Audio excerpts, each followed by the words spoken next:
नमस्कार दोस्तों, जय जोहार। आज दिनांक 8/10/2022 है। आज के करंट अफेयर्स को चलिए हम लोग जल्दी जल्दी डिस्कस कर लें। आज करंट अफेयर्स में सबसे पहले हम लोग इंटरनेशनल लेवल पर जो बातें हुई उसको देखने का प्रयास करते हैं। सबसे महत्वपूर्ण जो एक न्यूज है वो नोबेल में 2 पुरस्कार और दे दिए गए हैं।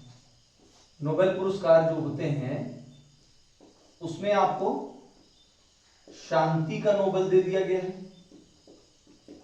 शांति का नोबेल पुरस्कार, और साहित्य का नोबेल पुरस्कार दे दिया गया है। छोटी सी जानकारी दे देता हूं, नोबेल किस किस क्षेत्र में मिलता है? तो चिकित्सा में मिलता है, भौतिकी में मिलता है, रसायन में मिलता है, ठीक है, साहित्य में मिलता है,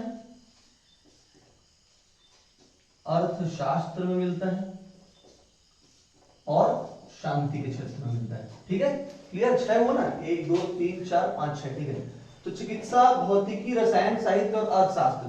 लास्ट में कहां मिलेगा? शांति। तो ये इसलिए बता रहा हूं क्योंकि ये जो आपके नोबेल है ना, ये पहले के 5 सभी किसी न किसी टेक्निकल फील्ड से संबंधित हैं। ये सारे मिलते हैं स्टॉकहोम में। कहां मिलते हैं? स्टॉकहोम। स्टॉकहोम किस देश की राजधानी है? स्वीडन की। ठीक है, स्वीडन। ठीक है, स्वीडन के एक साइंटिस्ट थे एल्फ्रेड नोबेल। उन्होंने जीवन में बहुत सारे आविष्कार किए, 100 से ज्यादा पेटेंट उनके नाम पे थे। उनका एक आविष्कार था डायनामाइट, जो कि एक क्रांतिकारी आविष्कार था। इसके माध्यम से कंस्ट्रक्शन इंडस्ट्री को बहुत अच्छा ग्रोथ मिला, क्योंकि आप आसानी से किसी भी पुरानी संरचना को डिस्ट्रॉय कर सकते थे, गड्ढा कर सकते थे।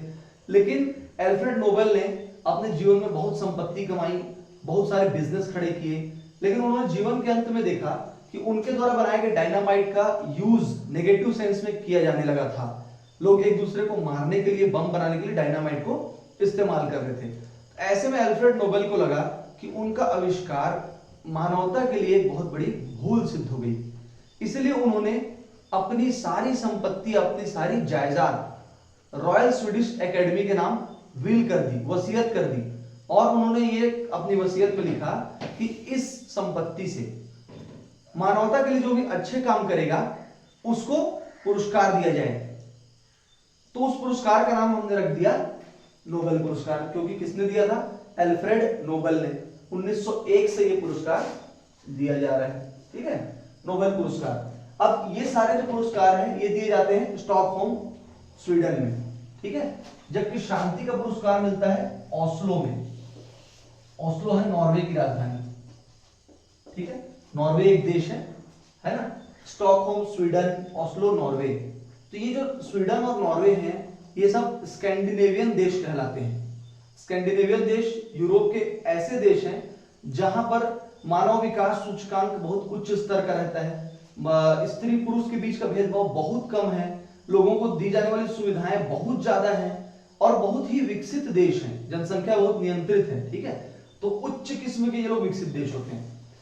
तो यहां पर अब वापस आते हैं, शांति का नोबेल किसको मिला है? तो 3 लोगों को शांति का नोबेल मिला है।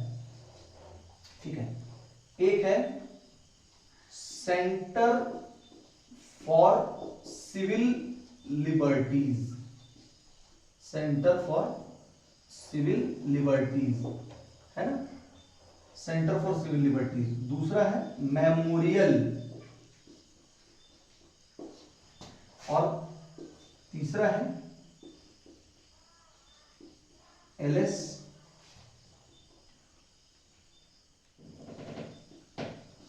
बालियात्स्की। एलएस बालियात्स्की, शॉर्ट में डिस्कस करते हैं। Centre for Civil Liberties Ukraine की एक संस्था है, यूक्रेन की संस्था है। मेमोरियल ये रूस की एक संस्था है। ठीक है, ये जो मेमोरियल संस्था है ये संस्था कम्युनिस्ट शासन के दौरान रूस में जो मानवाधिकार उल्लंघन हुआ था उसकी रिपोर्ट ये पब्लिश करती है, उसके खिलाफ ये आवाज उठाती है। मतलब ये दोनों ही संस्थाएं क्या हैं? मानवाधिकार से संबंधित हैं। ठीक है, और एलएस बालियात्स्की ये कौन है? तो ये बेलारूस के मानवाधिकार कार्यकर्ता है। बेलारूस, ठीक है। बेलारूस के राष्ट्रपति कौन है?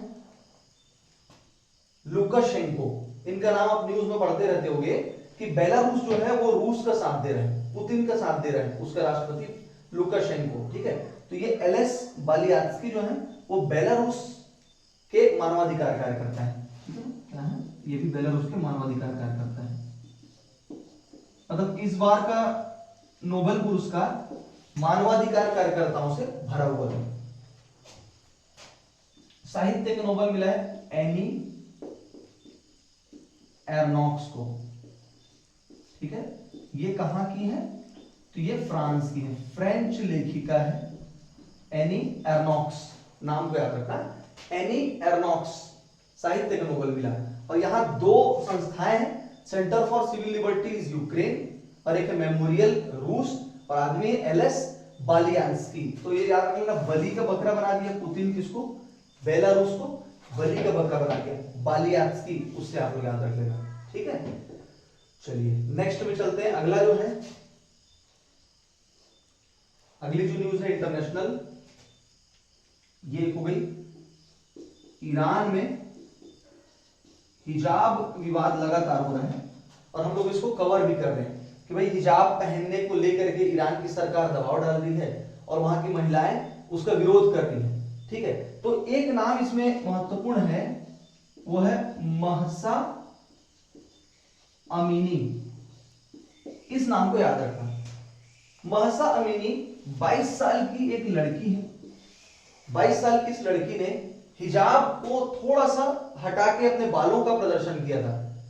केवल इस कारण ईरान की सरकार के द्वारा उसको पुलिस कस्टडी में मरवा दिया गया। अब इस बात का विरोध लोकल स्तर पर शुरू हुआ, फिर पूरे ईरान में हुआ। आज पूरे विश्व की महिलाएं इसको एक आंदोलन के रूप दे चुकी हैं, और वो किसके नाम पे शुरू हो रहा है? महसा अमीनी, ठीक है।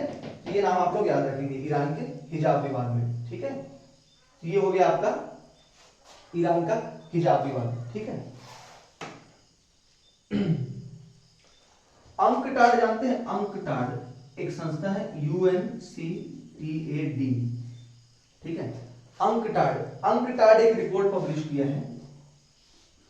अंकटाड की रिपोर्ट के अनुसार भारत जो है, भारत का उत्पादन ग्रोथ, मतलब प्रोडक्शन ग्रोथ, ये होगा 4.7%। ऐसा डाटा कभी कभी पूछता है, ठीक है। अंकटाड के अनुसार भारत का उत्पादन ग्रोथ जो होगा वो कितना होगा? 4.7%।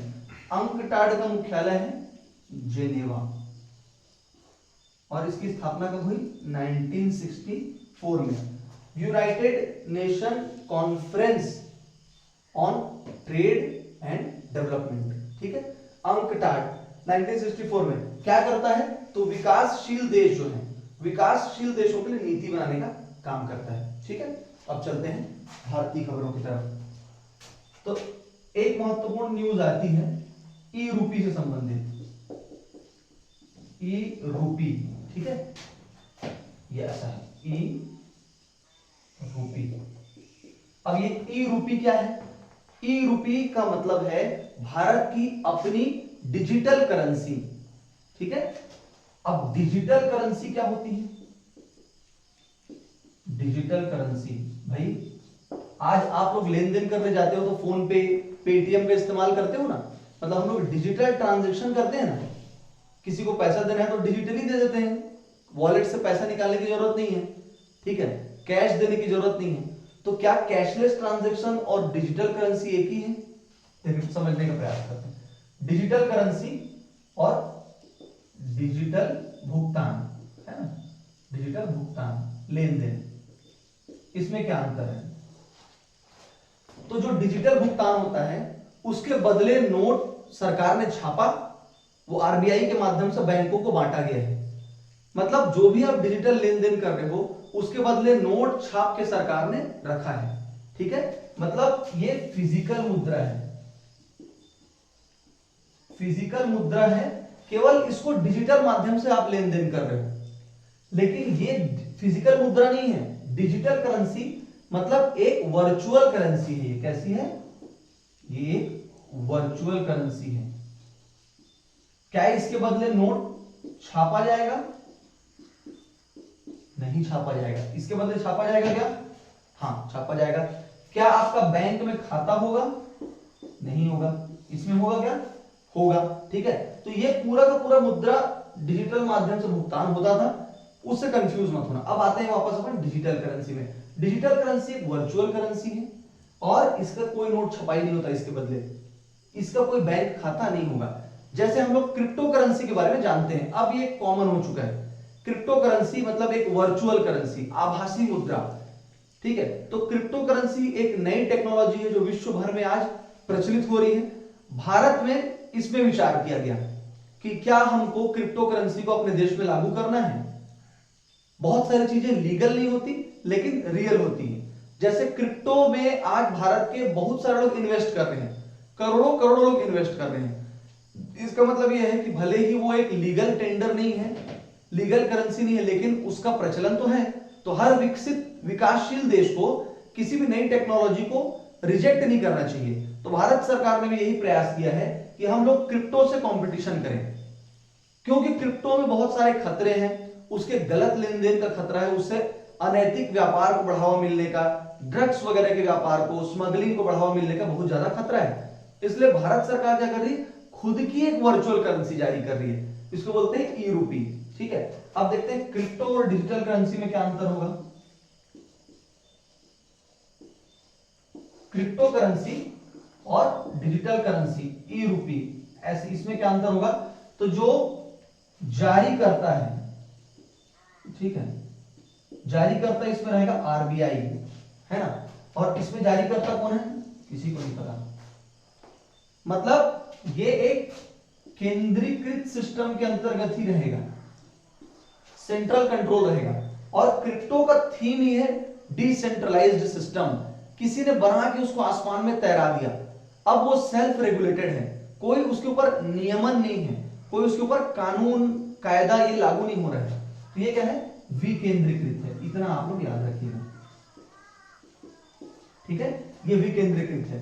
तो ये ई रूपी का कॉन्सेप्ट समझ में आया। ये ई रूपी का घोषणा 2021 में प्रधानमंत्री ने किया था, और 2022-23 का जो बजट आया इसमें आपके वित्त मंत्री ने 2022-23 के बजट में वित्त मंत्री ने इसका ऐलान किया था। ठीक है, वित्त मंत्री ने इसके बारे में बोला था 22-23 के बजट में, ई रूपी। ठीक है, क्लियर है। अब अच्छा, कितने प्रकार का ई रूपी बनाया जाएगा या डिजिटल करेंसी बनाया जाएगा, तो इसके प्रकार होंगे दो, एक रिटेल मतलब चिल्लर, और एक होगा थोक मतलब होलसेल। ठीक है, रिटेल और होलसेल दो प्रकार का होगा ई रूपी। 4 सरकारी बैंकों को इसमें पार्टनर बनाएंगे, क्योंकि ये पायलट प्रोजेक्ट के रूप में शुरू कर रहे हैं अपन। ठीक है, तो कौन से बैंक हैं, एसबीआई है, पीएनबी है, यूनियन बैंक है, और बैंक ऑफ बड़ौदा है। ठीक है, यूनियन बैंक है और बैंक ऑफ बड़ौदा है। तो ये आपका ई रूपी से संबंधित है ना।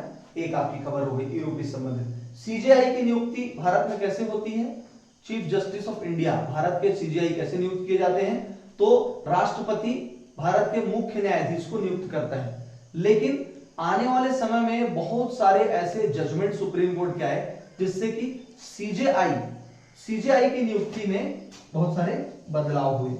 अब क्या होता है, सीजेआई जो नियुक्त होता है वो भारत का वरिष्ठतम न्यायाधीश, सामान्यतः परंपरा से जो चला आ रहा है, जो भी भारत का वरिष्ठतम न्यायाधीश होगा, सीनियर मोस्ट जज होगा, उसको सीजेआई बनाया जाता है। ठीक है, सीजेआई बनाया जाता है। और एक शब्द आप लोग सुने होंगे, कॉलेजियम।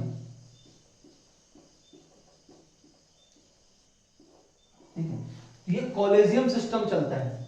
कॉलेजियम मतलब क्या होता है, जजों का समूह। ठीक है, चीफ जस्टिस रहते हैं और 4 सीनियर मोस्ट जज रहते हैं, ये लोग मिलकर बैठते हैं और यही जजों की नियुक्ति कॉलेजियम के माध्यम से होती है। ये ऐसा समूह है जो जजों की नियुक्ति करता है। ठीक है, तो ये आपकी इंपॉर्टेंट खबर है। अब कुछ खबर हमारे छत्तीसगढ़ से जुड़ी हुई भी है।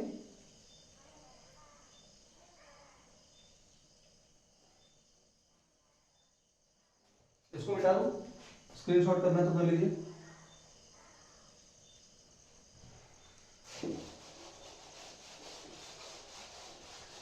छत्तीसगढ़ में एक कॉन्सेप्ट आता है बैली ब्रिज का, ठीक है, बैली ब्रिज का कॉन्सेप्ट आ रहा है। क्या है ये बैली ब्रिज? ये है स्टील ब्रिज, ठीक है। तो ये स्टील ब्रिज क्या काम करेगा? नक्सल प्रभावित जो क्षेत्र रहते हैं, नक्सल प्रभावित क्षेत्रों में ब्रिज बनाना बड़ा मुश्किल है, ठीक है, इसको बनाने में लंबा समय लगता है। तो ब्रिज की जगह अपन क्या बना रहे हैं? बैली ब्रिज, स्टील ब्रिज। तत्काल 20 दिन के अंदर उसको इंस्टॉल किए और हट गए वहां से। थोड़े दिन के लिए आपको सिक्योरिटी देना पड़ेगा बस। तो बैली ब्रिज के कॉन्सेप्ट याद रखेंगे। एक न्यूज है आपकी कि हमारी जो राज्यपाल हैं, राज्यपाल ने 2 बंदियों को क्षमादान दिया है, ठीक है। क्या दिया है? क्षमादान दिया है। तो ये क्षमादान की जो शक्ति है ये आपके संविधान में लिखी हुई है, राष्ट्रपति को भी है और राज्यपाल को भी है, ठीक है। कमेंट सेक्शन में बताएंगे कौन से आर्टिकल में इन दोनों को ये शक्तियां मिली हुई है, ठीक है। राष्ट्रपति को जो शक्ति मिली है वो एक प्रकार से वो सर्वशक्तिमान है क्षमादान के मामले में, मतलब उसको सारी शक्तियां हैं। इवन वो फांसी की सजा को दोष मुक्ति भी कर सकता है, फांसी जिसको हुई है उसको दोष मुक्त कर सकता है। लेकिन राज्यपाल जो है ये राज्य सूची के विषय में क्षमादान देगा, लेकिन किसी भी फांसी की सजा प्राप्त व्यक्ति को ये दोष मुक्त नहीं कर सकता, उसकी सजा को छोटा कर सकता है, फांसी को उम्र कैद में बदल सकता है, दोष मुक्त नहीं कर सकता, ठीक है। ठीक है, ये हो गया। तो अंतर को याद रखेंगे, ये फांसी की सजा को दोष मुक्ति में बदल सकता है, जबकि ये जो है फांसी की सजा को कम कर सकता है राज्यपाल, ठीक है। तो क्षमादान से संबंधित एक आया था। अब छत्तीसगढ़ में देखिए हमारे नेशनल गेम्स में 9 मेडल हो गए हैं, ठीक है, राष्ट्रीय खेल चल रहे हैं नेशनल गेम्स। तो नेशनल गेम्स में छत्तीसगढ़ के कितने मेडल हो गए हैं? 9 मेडल हो गए हैं, 9 मेडल हो गए, ठीक है। नेशनल गेम्स के बारे में इंपॉर्टेंट क्या है, ये कौन से नंबर का है और ये कहां हो रहा है, ठीक है। 36वां राष्ट्रीय खेल है और हो रहा है गुजरात में, ठीक है। 36वां राष्ट्रीय खेल कहां हो रहा है? गुजरात में। इसको अगर लिखे होंगे तो लिख लीजिए, नहीं तो स्क्रीनशॉट कर लीजिए।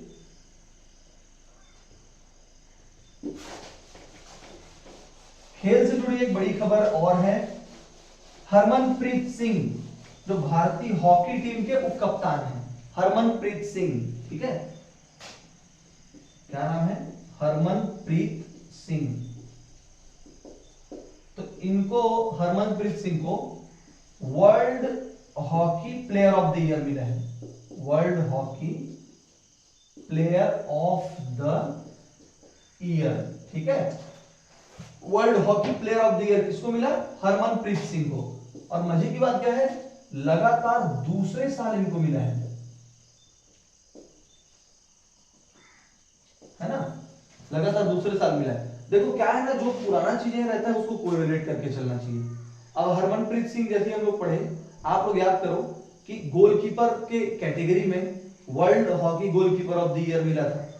पुरुष श्रेणी में किसको मिला था? पीआर श्रीजेश को। और महिला श्रेणी में किसको मिला था? सविता पुनिया को। तो जैसे हम एक खबर पढ़े तो उसका पुराने को याद करते हुए चलना, यही मतलब है करंट अफेयर्स रोज पढ़ने का। ये नोबेल जैसे हम लोग पढ़ रहे हैं, तो बताओ चिकित्सा में किसको मिला था? स्वांते पेयबो को, ठीक है। भौतिकी में किसको मिला था? क्यों मिला था? क्वांटम फिजिक्स के क्षेत्र में, ठीक है। क्लॉजर, एंटोन जिलेंगर, है ना, 3 लोग को मिला था, जॉन एफ क्लॉजर, एंटोन जिलेंगर। एक नाम और बताओ, रसायन के क्षेत्र में किसको मिला था? इसमें भी 3 लोग को मिला था, ठीक है। तो मेल्डल था एक, कैरोलिना बर्टोजी था, है ना, और बेरी शार्पलेस था, है ना।